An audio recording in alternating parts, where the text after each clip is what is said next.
So does your shower head look like this? Random spraying from different holes that are on the shower head. Some are clogged up and they're just dripping. Well, I'm going to show you a product today that is going to help out with that and make sure you're able to clean each individual hole so that it sprays efficiently and directly down on you while you're showering.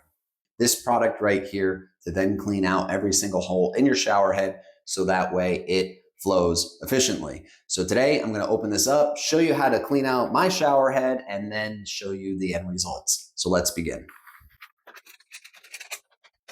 This is what it looks like. Has a little cover on it. Take the cover off, and then as you can see, it's just a little bristle, but it's firm enough to get those clogs undone.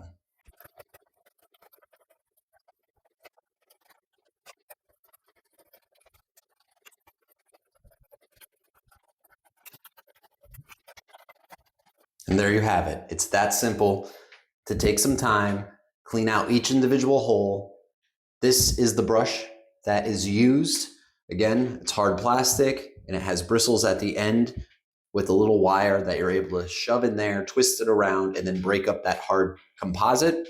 This particular head, I went through 5. After you do use it multiple times, it tends to lose its stiffness, so you're going to want to replace it and get a new one, of course. So now let's wipe this down and then turn the shower head on and then show you how much more efficient this shower head is now that all the hard deposits have been cleaned out. Now that all the holes are cleared, the shower is working like it should. Definitely recommend that product to clear any clogged shower heads that you might have. Thanks again for watching, and good luck for your purchase.